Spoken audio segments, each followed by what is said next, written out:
ગુજરાતમાં ઉર્જા વિભાગ એ ભ્રષ્ટાચાર, કૌભાંડ અને ગેરરીતિનો પર્યાય બની ગયો છે.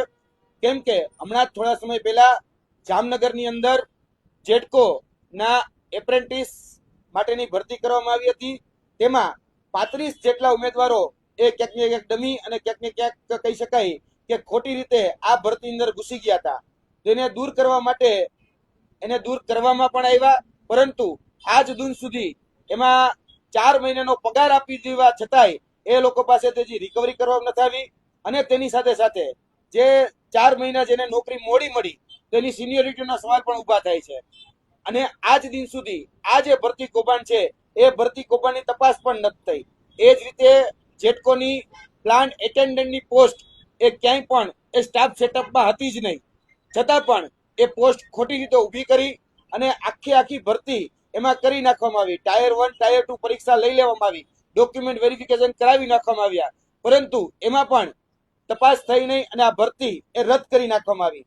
તે જ રીતે જેટકોની આથી કહી શકાય કે થોડા સમય પહેલા 6 થી 8 મહિના પહેલા ઇલેક્ટ્રિકલ આસિસ્ટન્ટની ભરતી થઈ હતી. તો તેની અંદર પણ 1282 જે ઉમેદવારો હતા તેના પોલ ટેસ્ટ લેવામાં આવ્યા હતા, પરંતુ એ પોલ ટેસ્ટમાં ગડબડી હતી. તો તેમાં પણ આજ દિન સુધી કોઈ તપાસ નથી થઈ.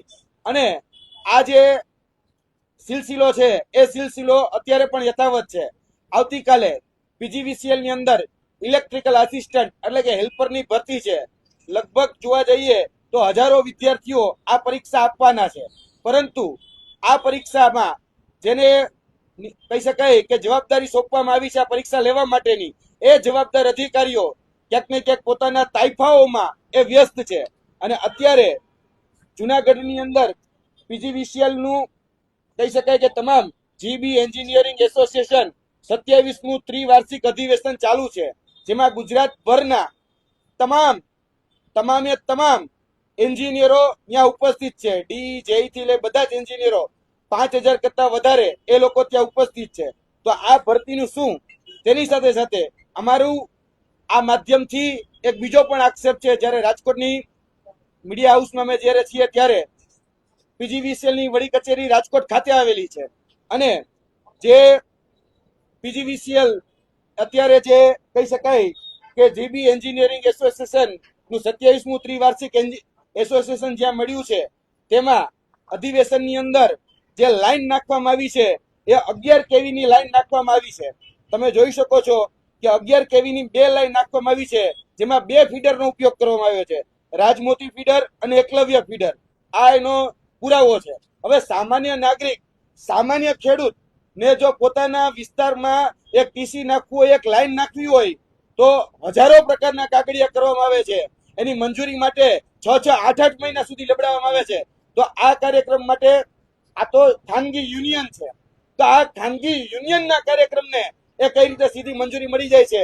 અને 2 ફીડરનો પાવર, 2 વીજ જોડાણનો પાવર એ એક જ જગ્યાએ ટેમ્પરરી વીજ જોડાણ આપવામાં આવ્યું છે, તો એક જ જગ્યાએ કઈ રીતે આપવામાં આવ્યો, કોની રહેમરાએ આપવામાં આવ્યો? તેની સાથે સાથે ગુજરાતની અંદર સ્ટાફની ખૂબ અછત છે. ત્યારે આ માનવ કલાકો જે છે એ માનવ કલાકો ક્યાંક ને ક્યાંક વેડફાઈ રહ્યા છે.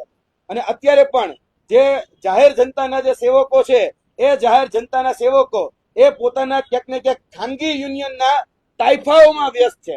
અને વર્તમાનમાં જેને ખરેખર જાહેર જનતાના હિત માટે કાર્ય કરવાનું છે, જેમાં જે ગાડીઓ આપવામાં આવે છે, જે સરકારી ગાડીઓ છે, એ સરકારી ગાડીઓનો ઉપયોગ પણ આ તાઇફાઓની અંદર સરકારી ખર્ચે એ ઉધારવામાં આવે છે.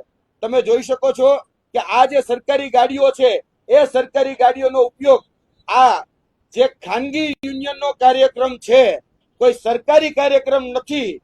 લગભગ આ જે યુનિયનનો કાર્યક્રમ છે એમાં 3000 કરતા વધારે ગાડીઓ આખા ગુજરાતમાંથી એ આવી છે. અને આનો હિસાબ શું એ સરકારી ખર્ચે સરકારી ચોપડે ઉતારવાનો છે?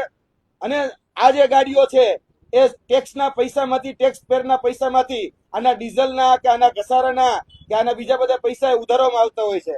તો આ જે કાર્યક્રમ થઈ રહ્યો છે એમાં ન કરે નારાયણ અને કદાચ કોઈ જગ્યાએ વીજ પુરવઠો ખોરવાય, ન કરે નારાયણ કોઈ જગ્યાએ કંઈક આકસ્મિક ઘટના બને, તો એના માટે જે ડેપ્યુટી એન્જિનિયર, જે જુનિયર એન્જિનિયર, જે એક્ઝિક્યુટિવ એન્જિનિયર, આ બધા જે એન્જિનિયરો અત્યારે જે તાઇફામાં વ્યસ્ત છે, ન કરે નારાયણ અને કદાચ કોઈ દુર્ઘટના બને તો એના માટે એ કોણ જવાબદાર રહેશે?